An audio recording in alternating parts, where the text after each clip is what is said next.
വിരലിൻ്റെ കാര്യത്തിലാണേലും യാത്രയുടെ കാര്യത്തിലാണേലും രണ്ടും മുറിഞ്ഞു പോകാതെ തുന്നിച്ചേർത്തത് കിംസ് അൽ ഷിഫയിലെ ഹാൻഡ് ആൻഡ് റിസ്റ്റ് സെൻ്ററാണ്. Hand and wrist centre, KIMS Al Shifa hospital, Perinthalmanna. Perinthalmanna ജില്ലാ ആശുപത്രിയിൽ ലോക ORS ദിനം ആചരിച്ചു. മാതൃശിശു ബ്ലോക്കിൽ അൽ ഷിഫ നഴ്സിംഗ് കോളേജിലെ വിദ്യാർത്ഥികളുടെ സഹകരണത്തോടെയാണ് പരിപാടി സംഘടിപ്പിച്ചത്. എന്താണ് ORS എന്നത് അറിയില്ല. അപ്പോൾ ഈ അതിനെ പറ്റി പറഞ്ഞു കൊടുക്കണം. ഭയങ്കര ഡീഹൈഡ്രേഷൻ ഉണ്ട്. അപ്പോൾ ഞാൻ റൗണ്ട്സിന് പോയിട്ട് ഞാൻ പറഞ്ഞു.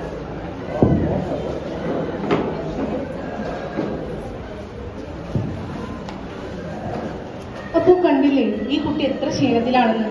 കുട്ടിയുടെ ശരീരത്തിൽ നല്ലപോലെ ജലത്തിന്റെ അംശം കുറവാണ്. അപ്പോൾ ഇവിടെ നമുക്ക് നമ്മളൊരു ഡോക്ടർ പറഞ്ഞു തന്നു ORS നൽകാൻ. ആദ്യം എന്താണ് ORS? ORS എന്നാൽ ഒരു മാന്ത്രിക ജലമാണ്, അഥവാ നമ്മുടെ ശരീരത്തിലെ ജലാംശത്തെ വീണ്ടെടുക്കുന്നതിന് വേണ്ടി സഹായിക്കുന്ന ഒരു ലായനി.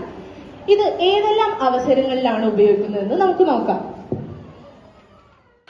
പെരിന്തൽമണ്ണ അൽ ഷിഫ നഴ്സിംഗ് കോളേജ് വിദ്യാർത്ഥികളുടെ സഹകരണത്തോടെയാണ് ജില്ലാ ആശുപത്രി മാതൃശിശു ബ്ലോക്കിൽ ലോക ORS ദിന പരിപാടികൾ സംഘടിപ്പിച്ചത്.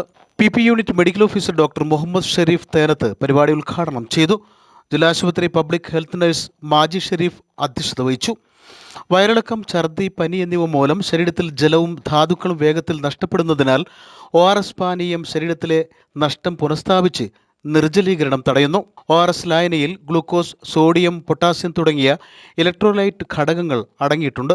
ഗ്ലൂക്കോസ് ആഗിരണം സഹായിച്ചുകൊണ്ട് സോഡിയം ശരീരത്തിലേക്ക് കയറ്റുന്നതോടെ രക്തത്തിലെ ജലശൂന്യത ഒഴിവായി കിട്ടുന്നു.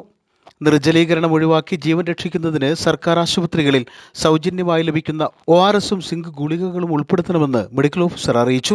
അൽ ഷിഫ നഴ്സിംഗ് കോളേജ് വിദ്യാർത്ഥികളുടെ ബോധവൽക്കരണ ലഘുനാടകവും ലഘുലേഖ വിതരണവും ഇതോടൊപ്പം നടന്നു. Al Shifa nursing college associate professor Lijna, assistant professor Sugandhi, health inspector Senthil Kumar, PRO Nitheesh എന്നിവർ പരിപാടിയിൽ പങ്കെടുത്ത് സംസാരിച്ചു. News bureau, Perinthalmanna.